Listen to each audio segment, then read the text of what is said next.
This is the Wizard, WZRD Chicago 88.3 FM. Today we have a special guest in Wizard from OneVoice Movement, Dean Masri, but his real name is as EZZ. Am I pronouncing it correctly as? Yes, as Masri. As Masri. Yes. Okay, wonderful. First of all, please describe for me what OneVoice Movement is all about. Great. So OneVoice Movement came to exist after the collapse of the Camp David negotiation back in 2000 between Chairman Yasser Arafat and the Prime Minister Ehud Barak. And the idea was to have Israelis and Palestinians and international activists who care about Israel and Palestine to speak in one voice and to have one message. That is the end of the Israeli-Palestinian conflict through negotiations, leading to the end of Israel's military occupation and the implementation of a two-state solution. Yeah, it's even though it's an international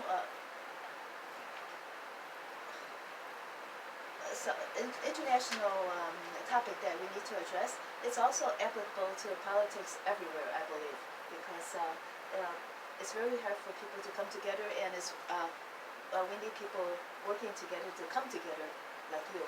So first of all, tell me your background about living in Gaza and then under the military occupation, and how you came to become involved in OneVoice Movement. I was born in the Gaza Strip in the early 70s as Palestinian under Israel military occupation. So when I started to know things around me, I realized that we are not free as people, and we are controlled militarily by the Israeli army. And around me, Palestinians hated that fact, and there was a lot of different types of resistance to the occupation. So I grew up in that atmosphere, and from early on, I decided that I want to be non-violent when it comes to resisting the Israeli military occupation, for the simple fact that we are native people, and we cannot put a fight against Israel. Right, you mean both sides are native people, right? Well, the land between the Mediterranean and the River Jordan is exclusively owned by two people. Those are the Jewish people and the Palestinian people. Yes, both people are native to the land between the River Jordan and the Mediterranean. Was there any elite class among the Palestinians in where you grew up? Yeah, definitely. There were elites. There were political elites. There were Martians. There were established family. Businessmen. Yes. So yeah, you're talking about people under occupation, but the number of the Palestinian people is big. We're talking about almost 15 million Palestinians around the world. Half of them is in Israel, Palestine, and the rest in the diaspora. So there are 15 million Palestinians. Do you know how many Israelis there are compared? Yes, to that? yes. So Israelis, meaning holding the citizenship of the state of Israel, Of course. they're almost right now around maybe 9 million, but 2 million of them are of Arab Palestinian origin, and 7 million are Jews inside Israel. But if you talk about the Jewish people, nation all over the world, they number in between maybe 17 or 18 million. I see. Yeah. Did you, is it okay if I ask you, did you grow up among the elites or among the very poor? Because I think that, I know that you chose nonviolence, but some of those that did choose violence, they're among the poor, right? Well, I did not come from a rich family. I came from a middle class family. My father was a teacher with the United Nations, so he ran. Later on, he became a principal, and he ran the UNRWA school in Jebel refugee camp. So I went to school in refugee camps at one point. At one point, I went to government schools. One point, I went to private schools. It depended on my father. But I did not live in a poor family. I lived in a middle class family, but I went to school in refugee camps, in particular Shata refugee camp and Jebali refugee camp in Gaza, and the people there are poor because they are refugees. Because your upbringing were among people who work in the United Nations, did that help you gain a better perspective of the possibilities of resolving the conflict through nonviolence? To be honest with you, the United Nations through UNRWA only provides food rations and education. Okay, but the United Nations or UNRWA, they stay away from politics, and that's their policies. Even the teachers who is hired by UNRWA or the United Nations is instructed to stay away from politics. Yes. Could you, what is UNRWA?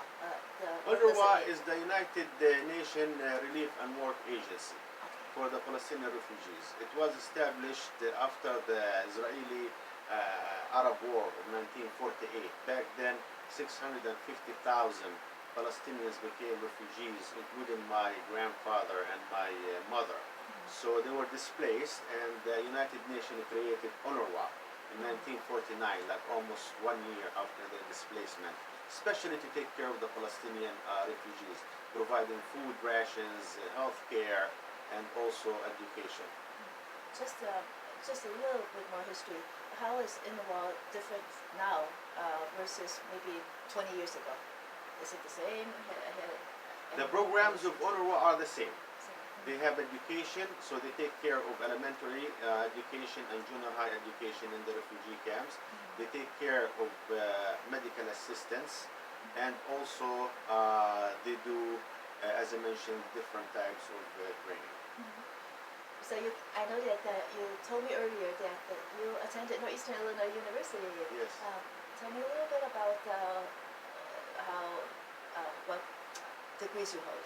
Okay, so I enrolled in Northeastern back in 1994 after finishing my associate degree from Wright College, and I graduated with a bachelor degree in political science and criminology in 1997, and then I went on to complete my master's degree in political science with concentration on conflict resolution, and in particular Israel, Palestine, and the notion of preventive diplomacy.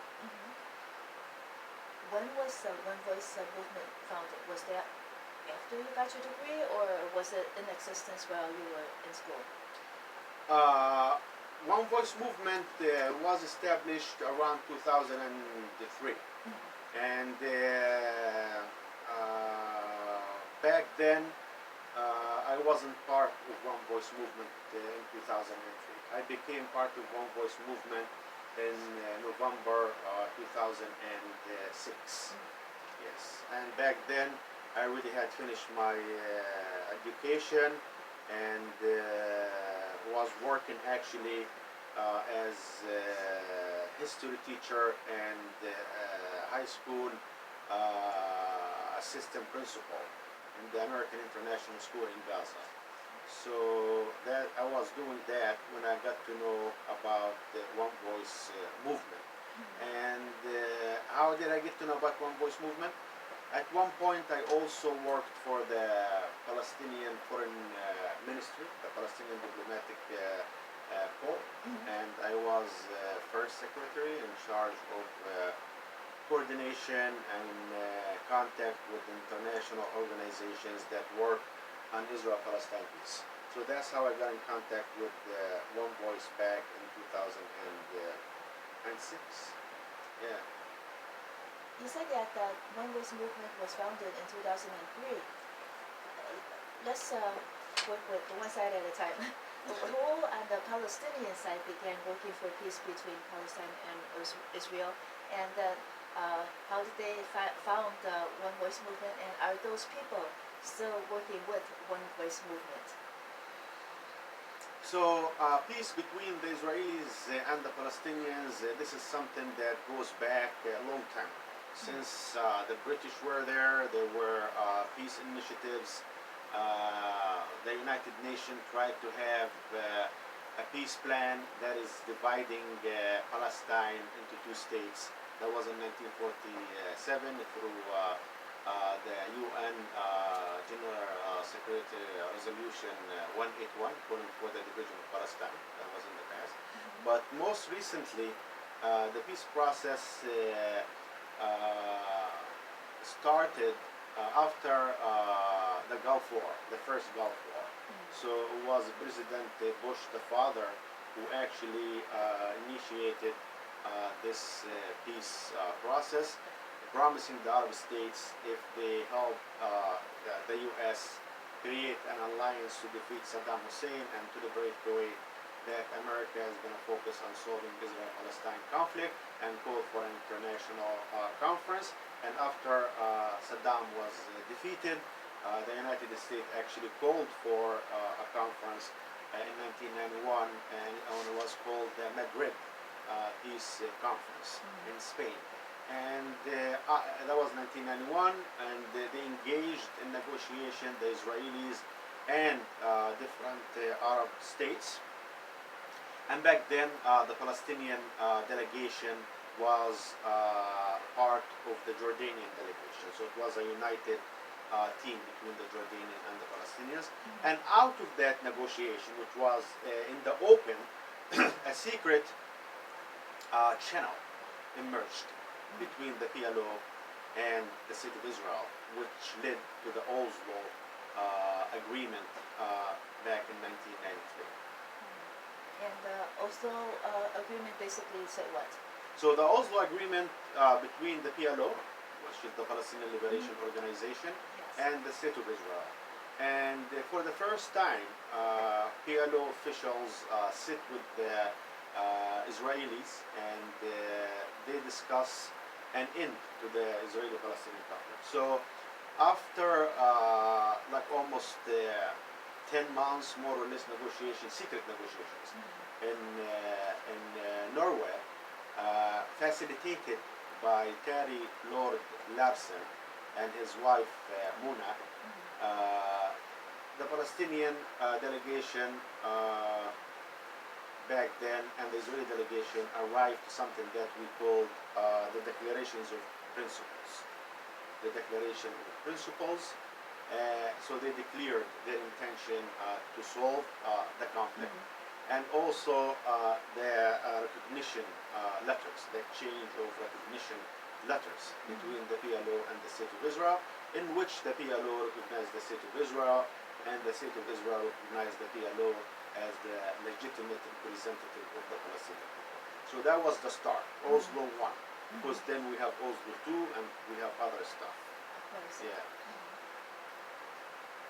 Again, so who on the Palestinian side actually started the One Voice movement, and is that person or persons still working in the movement? On the Palestinian side, I believe it was Dr. Fathi Darwish, and that was on the Palestinian side, and he oversaw the establishment of the movement, One Voice Palestine, and later on he moved on, and now I believe he is part of the PLO's committee to have dialogue with Israel. So now he moved on to that role. What did he teach in the Gaza Strip? Was he an instructor, right? He's a doctor? No, he was a medical doctor actually. He was a medical doctor, and he was based in Ramallah, not in Gaza. So he contacted me back in 2006, and he introduced One Voice to me. And as I told you back then, I was working working for the American International School. Mhm. So I kind of did the volunteer with them stuff, okay, until I took on the role of really establishing presence for OneVoice Movement in Gaza, and that happened in November 2006. Yeah. What about on the Israeli side? Who started working for peace on the Israeli side? Who ended up working with OneVoice Movement, and is that person or persons still in the movement? Well, back then I remember when I joined One Voice, it was Gil Shami. He was the executive director of One Voice Israel.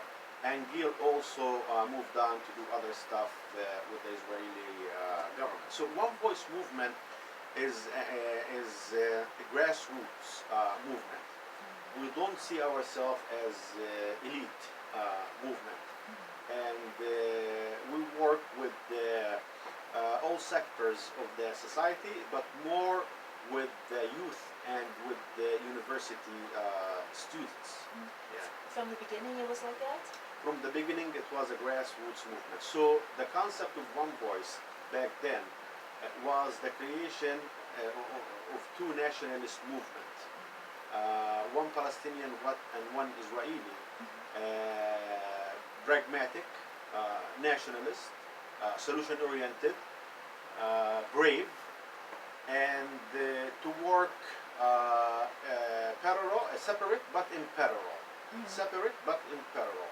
And the main goal is to prepare the ground among the Palestinian society and the Israeli society to somehow accept a negotiated solution to the conflict, leading to two states living side by side in peace.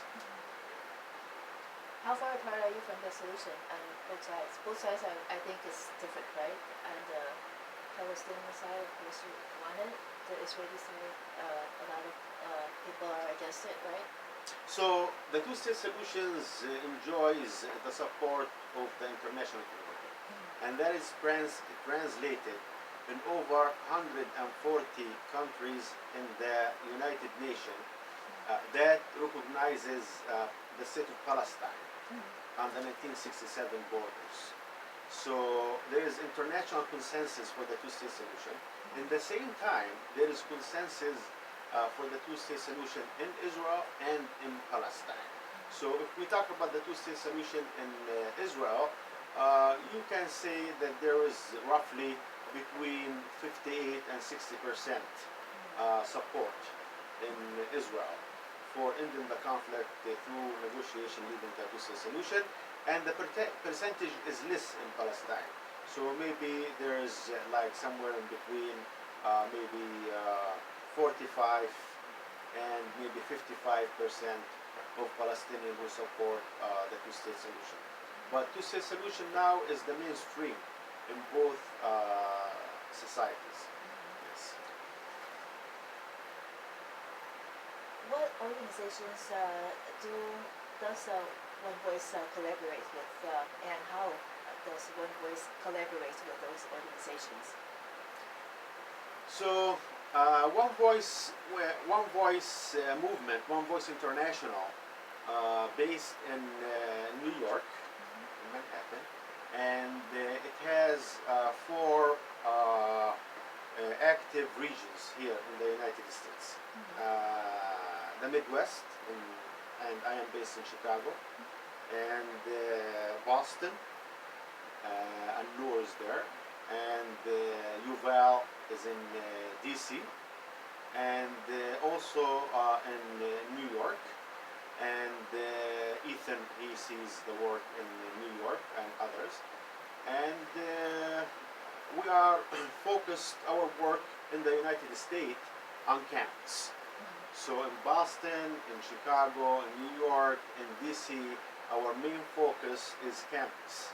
And somehow we do also community events in support of the mission. That said, overseas, and in particular in Israel and Palestine, One Voice has local partners. Those Jews are in Israel Darkeno, meaning our path, and they consider themselves to be the home of the moderates in Israel, and actually it's one of the biggest grassroots organization in Israel. And in Palestine, we have Zimam, Palestine, which is also the home of the moderates in Palestine, working to confront social illness within the Palestinian community when it comes to radicalism, extremism, and violence, but at the same time also preparing the ground for solution between Israel and Palestine, that is through negotiation leading to a two-state solution. How closer to the solution is it now versus about 10 years ago and then versus 20 years ago? What progress have you made? I think for somebody who lived under military occupation, looking back now, okay, I can say that we are very close to two-state solution. Why? Because I remember, for example, when I was 10 or 15 years old, the Gaza Strip and the West Bank, all the cities, all the villages, everything, okay, was under Israeli control. So, for example, our schools was run by the Israeli military. Our hospitals was run by the Israeli military. Everything was run by the Israeli military because there was a military government, okay, managing the occupation and managing the population. So, for example, the police force back in Gaza and the West Bank, they were a mix of Jews who are the commanders, high commanders, okay, and then Palestinians who wear the uniform and they were the star, but they were policemen, okay, part of the Israeli policemen. When it came to overall security, it was the Israeli army patrolling the streets and being there in the refugee camps and the villages.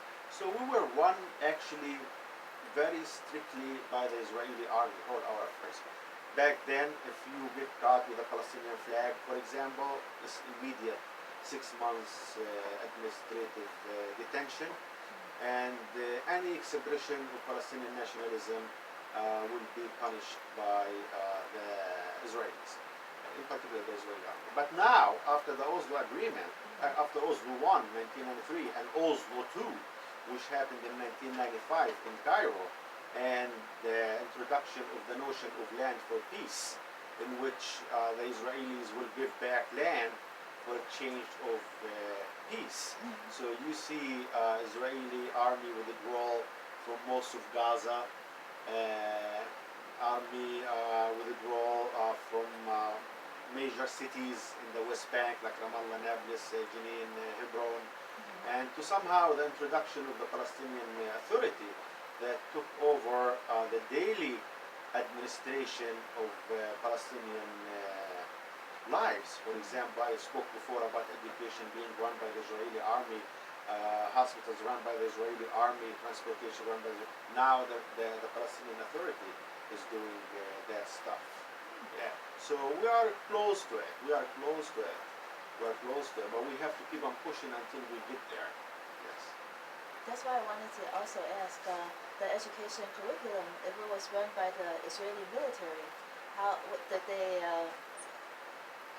specify what the curriculum could be, what the children could learn? That's a good question. So growing up, going through elementary, junior high, and high school, we as Palestinians did not have one word about Palestine. So we did not study our ancient history or our modern history. The word Palestine itself did not appear in our books. We had to study in Gaza Egyptian history, and in Jordan they had to study, in the West Bank they had to study Jordanian history and Jordanian curriculum.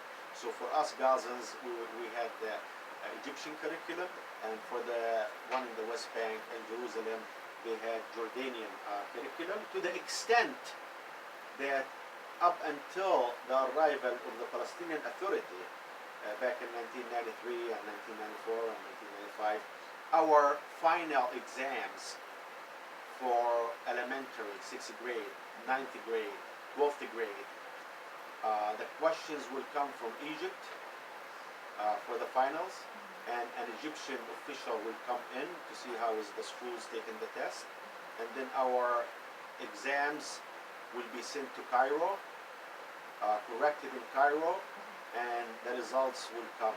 Okay, so that was the situation under the occupation. That's why when you ask me how close are you to a two-state solution, I can tell you at least now we have a Palestinian education ministry with a Palestinian minister that oversees the curriculum, and we run our own stuff. Okay, so that's why I tell you now we are close. Okay, because the Palestinians, and in particular Prime Minister back then Salam Fayyad, who is a renowned economist and worked for the International World Bank, he became a prime minister, I believe maybe 2006, somewhere like that.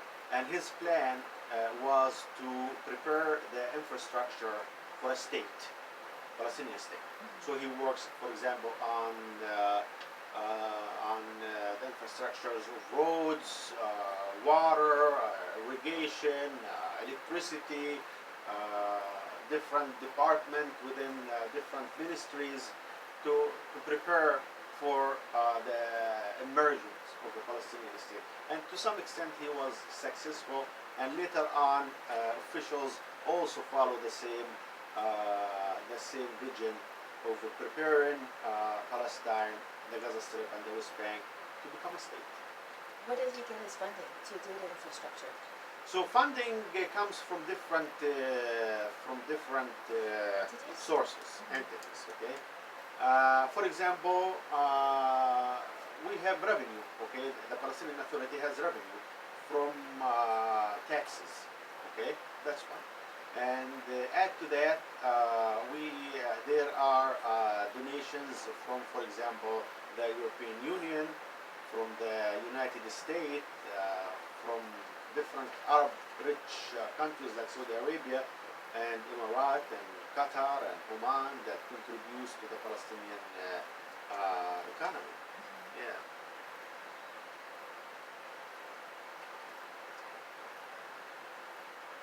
What is the source of OneVoice Movement's funding? The source of OneVoice Movement funding varies. So you got funding, for example, that might come from government funding. Okay, you have funding that might come from family foundations.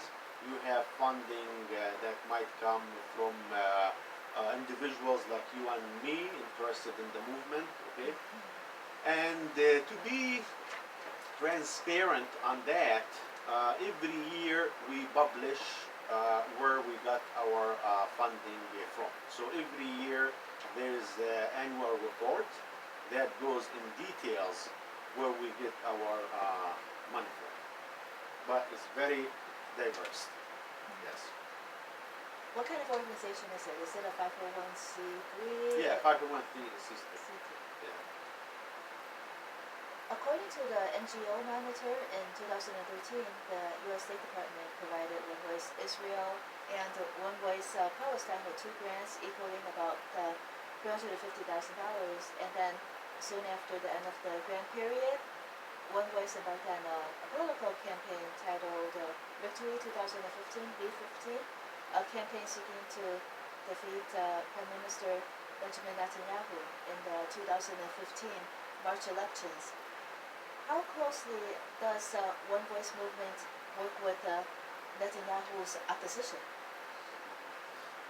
So yes, we got grant from the United States, the State Departments, but the grant intention was to work with the grassroots both in Israel and in Palestine, and to create an atmosphere supportive of back then Secretary of State Kerry efforts to restart the negotiation between Israel and Palestine.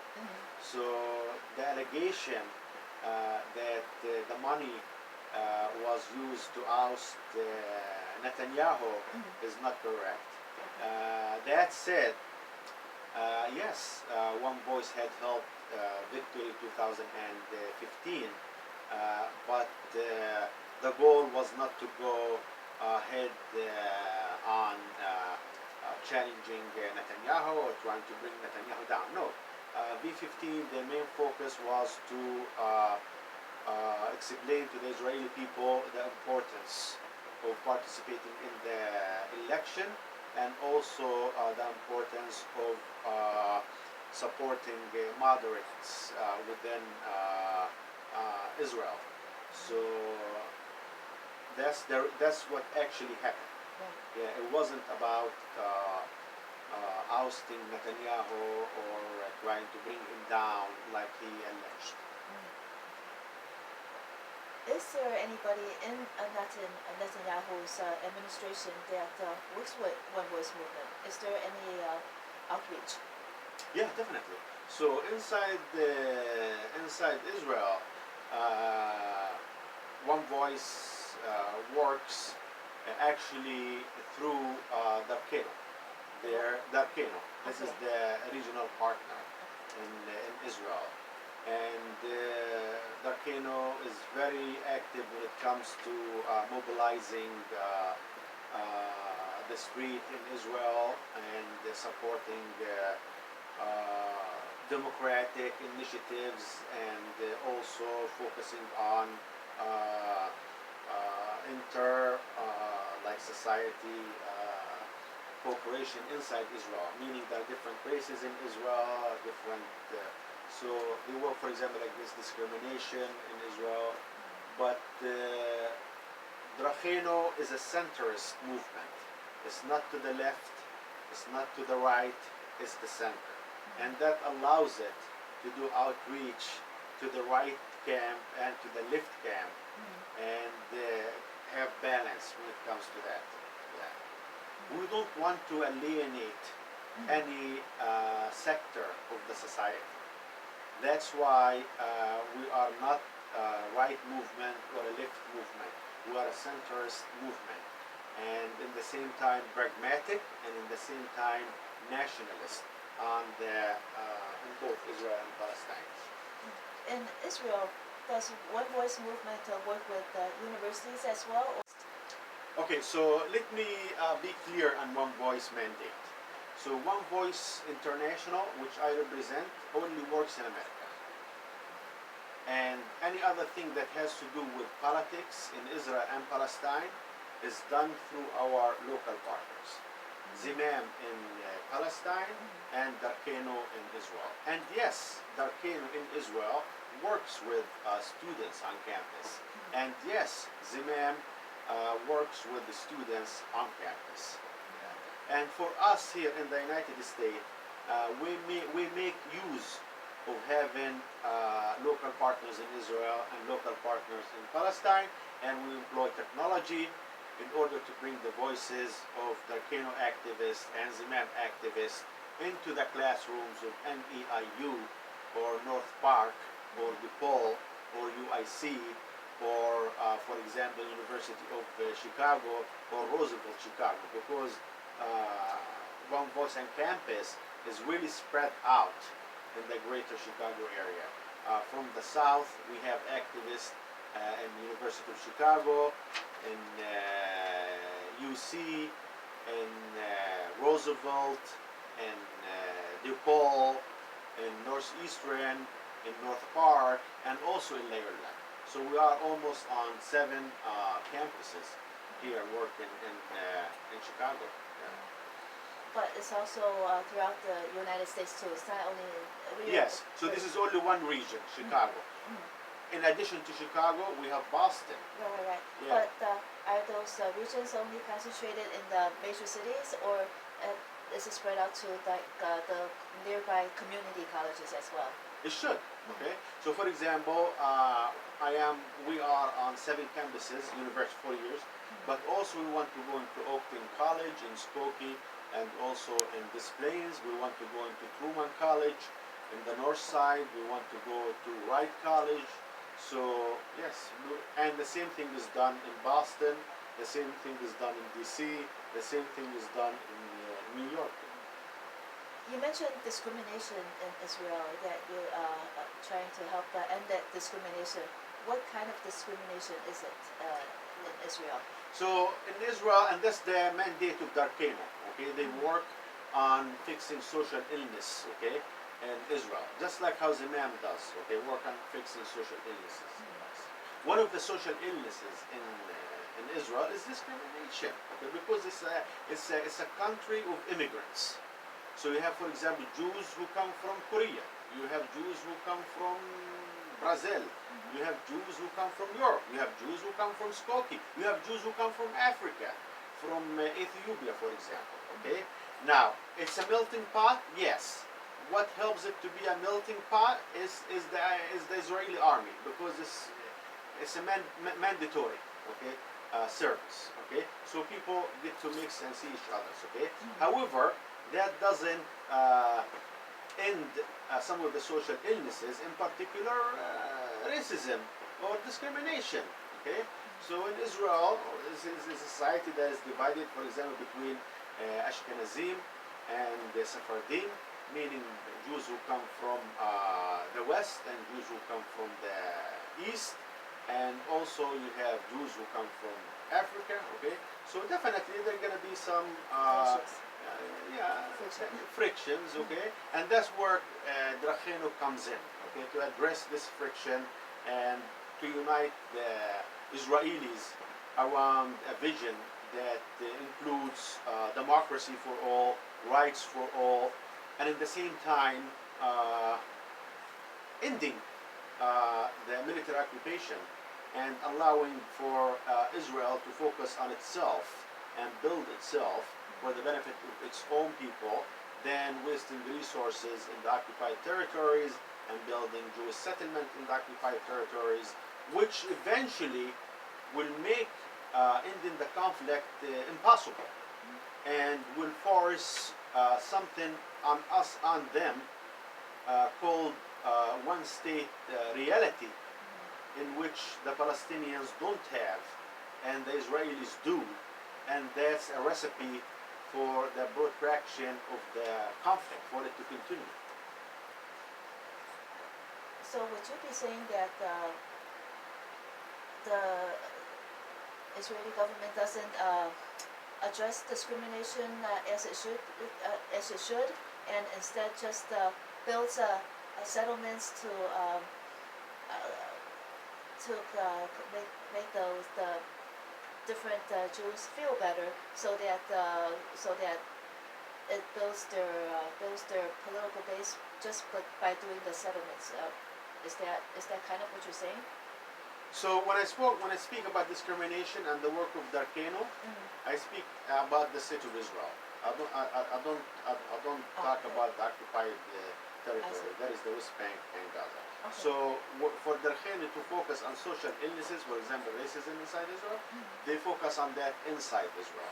Okay, but when it comes to building settlements or colonies in the occupied territory, Darkeno has a position on that. And it's what? They are against it. Yeah, they want to have, they want to end the occupation through negotiation, separate the two people. The Jewish and the Israeli people have their own state, that is Israel, and the Palestinian Arabs, Muslims and Christians will have their own state. So Dracheno, that's how they address the settlements. Now, for the Israelis, for us Palestinians in the West Bank and Gaza and East Jerusalem under military occupation, we have no political rights. We have no political rights. We are not invited to vote, like you said. Okay? We don't determine who runs Israel or who runs the Knesset. Okay? We don't have any political rights. We are people, native people who are under military occupation. So we don't have rights. So you never had rights before, like the only thing we get from Israel is residency. The Israeli government, through the Israeli army, controls the census, So anyone who was born in Gaza or the West Bank, the hospitals must report the birth, and the Israeli military government will assign a number, and that is your residency number. Okay, and that residency number allows for you to live either in Gaza or the West Bank. In other words, you're not a citizen of where you live, you're just a resident. Have there been any Israeli politicians who advocated for Palestinians to become citizens? Yeah. The current president of Israel. Yeah, the current president of Israel. Okay, he is one of those who proposes that the Palestinians, in particular in the West Bank and the whole West Bank, be annexed to the state of Israel. And he has a vision of a gradual naturalization of the Palestinian in there. We're talking about 3 million people, okay, to become somehow residents and somehow citizen. And his vision is also shared by other right-wing and ultra-right-wing politicians in Israel who don't want to forfeit the West Bank because they view the West Bank as their biblical birthplace, and they don't want to leave it. So that's why they continue to build Jewish colonies in the West Bank, and that's why they openly speak about annexing the West Bank to the state of Israel. Yes. Yes, but the Palestinians don't want that. They'd rather have a two-state solution, right? Well, Palestinian society, as I told you, the two-state solution enjoys somewhere in between 45 and 55%. Right. Now, the other almost 60% or 55% has their own vision for ending the conflict. And that varies from a group to a group. For example, you have the Islamists represented by Hamas, which is the Islamic resistance movement, and Jihad Islami, which is supported by Iran. They have their own vision for ending the conflict. Their vision is one Muslim state, okay? And others who spring off from social justice position and right position, idealist, okay? They rather see one democratic state between Jews and Arabs and one man, one vote, just like how is it here in America, okay? So, and some, like I said, like between 45 and 55% is in line with the negotiation leading to the end of the occupation and establishing the state of Palestine next to the state of Israel. That means two-state solution. Yeah. So that 45% is actually the greatest, the largest block of consensus in one. Yes. Okay. Yeah, between 45 and 50, 55, somewhere like that. Yeah, but it's the biggest block. Yes. Where there's consensus for two-state. Right.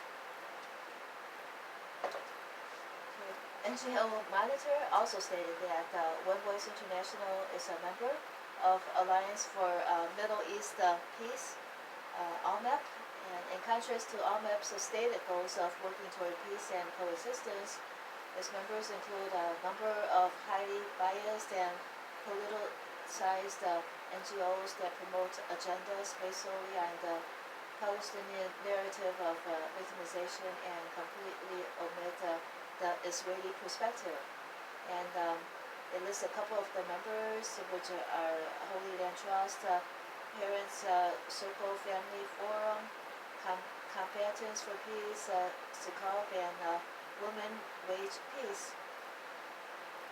What is OneVoice position about what NGO Monitor states?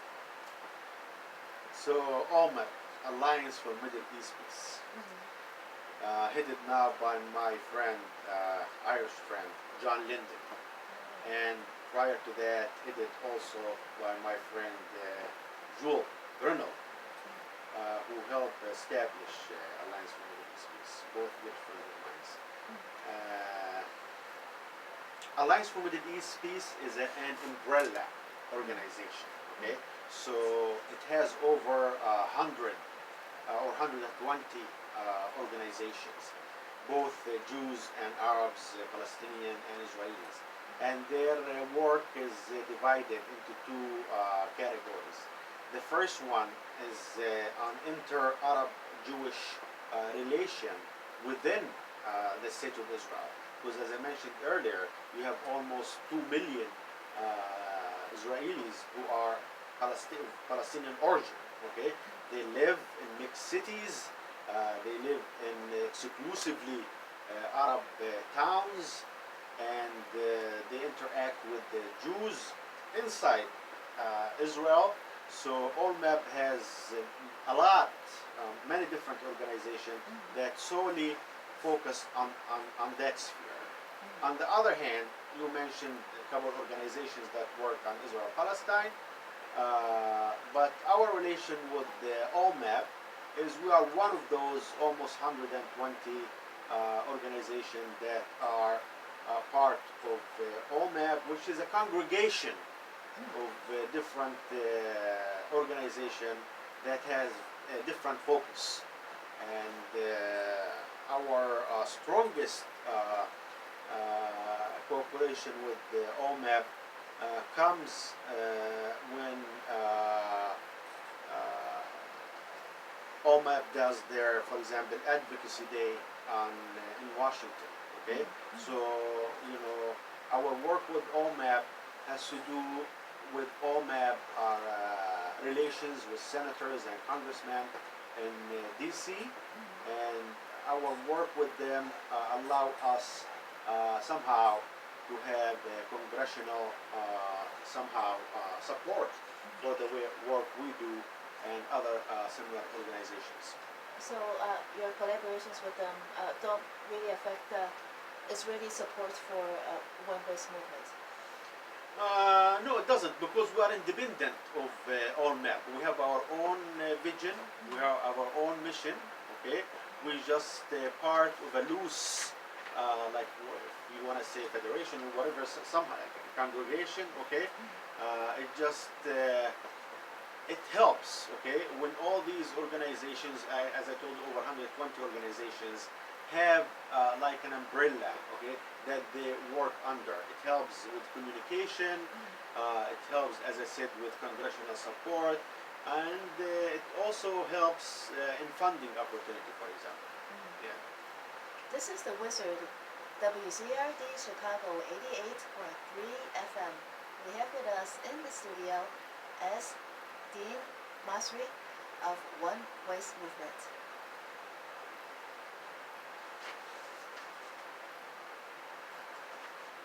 How precarious is it for Palestinians supporting OneVoice Movement? So Palestinians who support OneVoice Movement and part of OneVoice Movement are Palestinian nationalists, pragmatic, solution-oriented, and with a vision for ending this century-old conflict, okay, through peaceful means, for such as grassroots and negotiations, leading to the end of the occupation and peaceful solution. So this pragmatic, modern, if you want to call it, vision, non-violent vision, okay, is actually a new introduction to the Palestinian narrative and the Palestinian way of thinking. And that has to do with the fact that this conflict is not balanced. It's not it's not symmetrical. Okay, conflict. It's asymmetrical conflict, okay? In which you have the state of Israel very strong economically and militarily, and actually the occupation power. Okay, that has its army controlling the people's lives, and that involves a lot of violence at one point, and a lot of oppression and a lot of grievances. Okay, so for example, now you have, I said in the beginning, that in 1948, almost 70 years ago, 650,000 Palestinians became refugees. Now their number is 6 million. So it's not easy to go to a refugee who spent almost like 50 years or 60 years in exile, and who had kids in refugee camps in Lebanon or in Syria, and or for that fact in Gaza, Jabal refugee camp, or in Amar refugee camp in Ramallah, and talk about the vision of being pragmatic, solution-oriented, wanted to have a Palestinian state through negotiation with Israel, living side by side in peace and harmony. Okay, this is a new narrative that being introduced to the Palestinian society.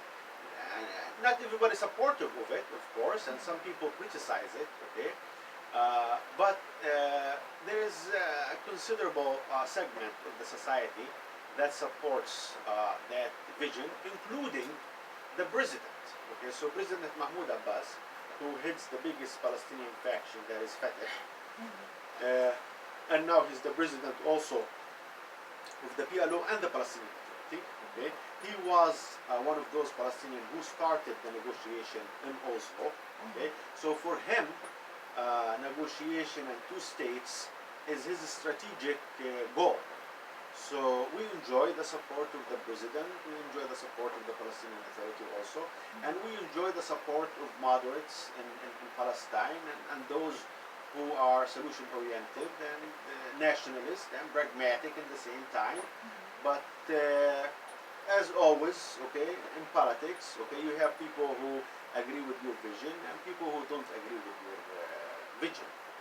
And there is considerable segment of Palestinian society that don't agree with the vision of two states and negotiation, and this is a big challenge.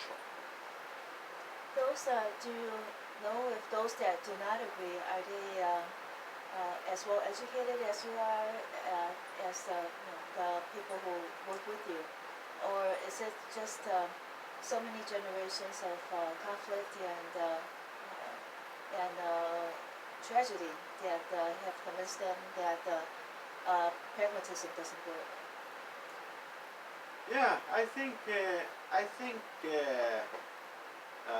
prolong of the conflict. Okay, the conflict been there, as I said, almost a century, and that involved a lot of bad history, including killing on both sides, terrorism on both sides, wars, ethnic divide, and big refugee population, and military occupation that still exists. So all that grievances and all these issues doesn't help make peace possible.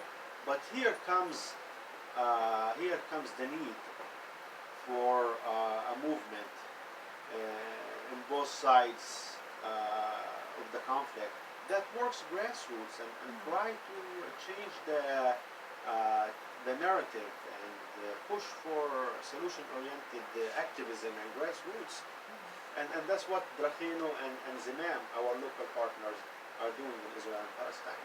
I heard of some initiatives, some events where youth of both sides go on field trips together and do things together so that they become friends, and they realize that the other side are human beings just like them. Are you involved with that? So let me clear this. We are not in the OneVoice Movement, and our local partners, Drachino and Zimam, we are not in the business of the dialogue. We are not in the business of taking trips together and humanizing the conflict. Okay. That said, okay, I used to run a program back in 2000, I believe in 10, in cooperation with another group. I think either Prepared the Family Forum, those who lost sons and daughters and relatives for the conflict on both sides. So back then I was in Ramallah, and they approached me. They wanted to have this program going under the title of Parallel Narrative. So we realized that the Israelis have their own national story, and the Palestinians, we have our own national stories, and we agreed that it will not, these two stories will not, for example, come one story, okay? Because they have their story and we have others, okay? So the idea was for Palestinian youth or activists to meet Israeli activists and to listen to each other's national narrative, okay? And somehow actively listen, okay, and try to understand, okay, the differences and the common things, okay. So we did that program for almost 3 months. It involved different meetings in Tel Aviv and Ramallah and Beit Jala and Beit Lahem. And at one point, the Palestinians wanted to show the Israelis what we went through in 1948. So we took them to an abandoned Palestinian village on the outskirts of Jerusalem, where the population had to flee during the war, but they left the houses and the mosque and the church and the marketplace, and it's all intact, still there, okay, but almost there's a forest that grew on top of it, okay. So we took them there and then we explained this is what happened to us.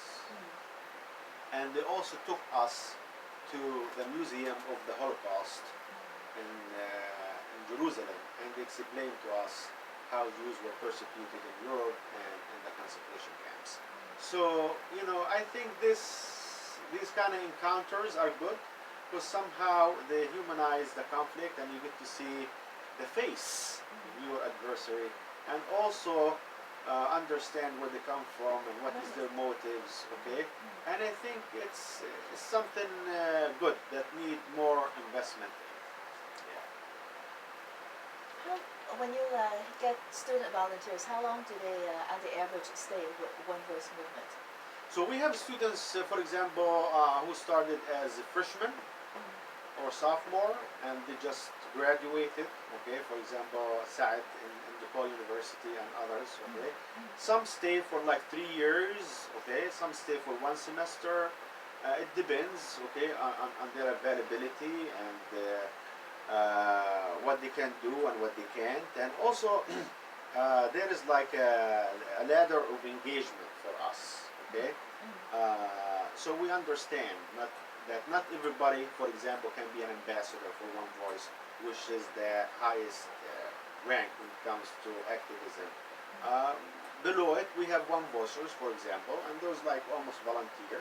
Okay, so you know you find your spot on that pyramid of engagement. You know, according to your time. Yeah. How extensive is the press coverage for OneVoice Movement global? Yeah, so we are not, as I said, we are more into grassroots, okay, and more on campus, and we actually don't seek a lot of like media coverage for what we do. But when we are approached by different news outlets, we are very happy to come and share what we do. I remember the last time I did something like this. I did with a TV station called Young Turks. Yeah, they interviewed me about the protest in Gaza and etc. So but we welcome such invitations to speak loudly about what we do in the United States on campus, and also to share some of the highlights that our partners, Leong and Zimam, do in Israel. Are there any OneVoice movement chapters in other countries, such as in Europe or in other regions of the globe? Yes. So in England, in London, we have OneVoice in London, and also we have a partner organization there. It's called Solution Not Sides, and it's supported by the British government, and they work mainly with the high school students, just like how we work mainly with college students here in the United States. They have a similar program, but mainly with high school students. Yeah. Do you know why England rather work with high school students rather than university students? It has to do with the theory of change. Okay, our theory of change here in the United States, we focus on college students, and we believe that college students historically in the United States were very effective when it came to the civil rights movements in the 60s, and also when it came to ending the war in Vietnam. You all remember that? So our theory of change, we want to invest in the students.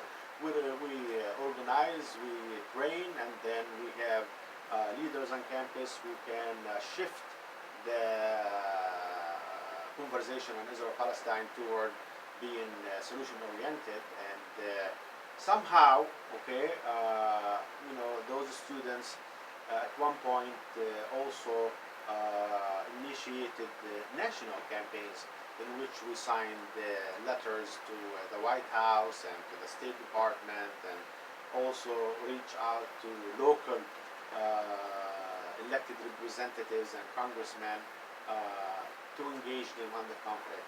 So in England, they rather do stuff with the high school students, thinking that if you invest in a high schooler, later on he's going to go to college, later on he's going to go to university, okay? So you are introducing moderate students, with a solution-oriented views of the universe, okay, going on to college, and maybe from there, okay, they can, affect the conversation on Israel and Palestine in a pragmatic way. When you said that the students write letters to the politicians and etc., were those initiatives from students, or was it One Voice's One Voice movements suggestions that to take on that project? Good question. It's both. Okay. For example, in the past, we did the letter to the State Department and to the White House. This was a campaign designed by OneVoice staff, but today we have a campaign that was designed locally by the students of Roosevelt University, and NEIU students and North Park students, which is a letter to elected representatives, encouraging them to stand firm in the face of Netanyahu's declaration that he wants to annex the Jordan Valley to the state of Israel, and also to work very hard for the resumption of the peace negotiation between the Israelis and the Palestinians. Thursday will be the first event to sign these letters in Roosevelt University. Then we'll do here in NEIU, we'll do in North Park U, and once we have those letters signed, they will be mailed to different representatives here in Illinois. When the students wrote to the State Department, who was president at that time? Trump. What advice do you have for students in our community in effective volunteering? So college goes by very fast, okay, and it's a good thing for college student to get to know different organization, the student organization, and etc. That he or she can identify with, either on a social level or on a political level, okay? And he or she will learn a lot, okay, from being part of that organization, and I believe some students will take more focused approach, once they graduate and they go on with their lives, if they want to be engaged on a social level or on a political level. So I think it's a good opportunity to be part of such organization on campus, because it will prepare you, and you will get to know how to do things. Yeah. Do you have a lot of insight into running an NGO, a non-governmental organization? Yeah, so I've been doing it for the past almost like 13 years, but more, my role is more underground, more organizing, more grassroots, more designing programs to engage on the campaigns design. Yeah. Then what advice do you have for students? Because we have a College of Business and Management, and an NGO is basically, of course, a nonprofit. What advice do you have for those students and even our community in establishing and running an NGO? Well, you must have a vision. You must know, and there must be a need for that NGO you want to establish or create. Okay. So, for example, you want to identify a particular social, economic, or political subject in your community that you want to shed the light on. Okay, and you want to fix. So once you have done that, okay, once you have a specific issue, okay, then you could get others to be interested, okay, in the same topic, and once you have a group around you who are interested in the same topic, then you need to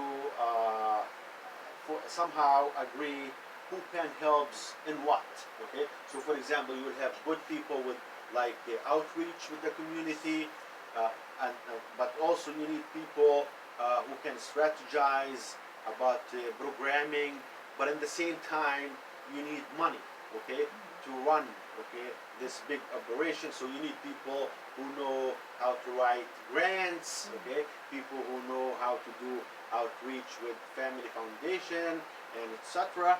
So it's a teamwork, okay, that needs a lot of work, a lot of dedication, and I think the fruit of your labor will be tangible results, okay, for the betterment, okay, of the condition that you started with. So for example, if you are focused on poverty, okay, here you have programs, here you have funding, you are helping poor people, okay, make it, okay. But if you are focused on social issue, for example, xenophobia, okay, then you have tangible results, okay, you have programs, you have funding to help those immigrants or etc. So it depends on what you wanted to do, but I think it's a very honorable thing to do, non-profit and volunteer work, because basically you are uniting with other humans, okay, on the level of being equal and being human. Okay, it doesn't matter what color you are, what religion you are, what language you speak. Okay, what unites us is that we are human. Well, thank you so much. What does S stand represent? What does it mean? So my name is Ezeldine, and Ez, okay, it means like glory or wealth, okay, power. Okay, so when you say Azzuddin, okay, the other part that is Deen, Deen means religion, okay. So Azzuddin is like the glory of religion, something like that. So I use both. I use Ez, okay, and that's my Arabic name, and I use Deen, and Deen is my American name. So when I was naturalized, being American citizen, the judge asked me, would you like to change your name? So many people by then were calling me Deen. I came as a teenager here. I came when I was only 18 years old. So people called me Deen. I picked up that name. I like that name, so that's my American name. I'm proud of it too. So I have Ez and I have Deen. And my original name is Ezzuddin. So I separated them. Well, thank you so much, Ez, for joining us here. I'm sure to shed a lot of light on OneVoice Movement, and a lot of love to you. And Thank you. movement. Thank you for the opportunity. Thank you.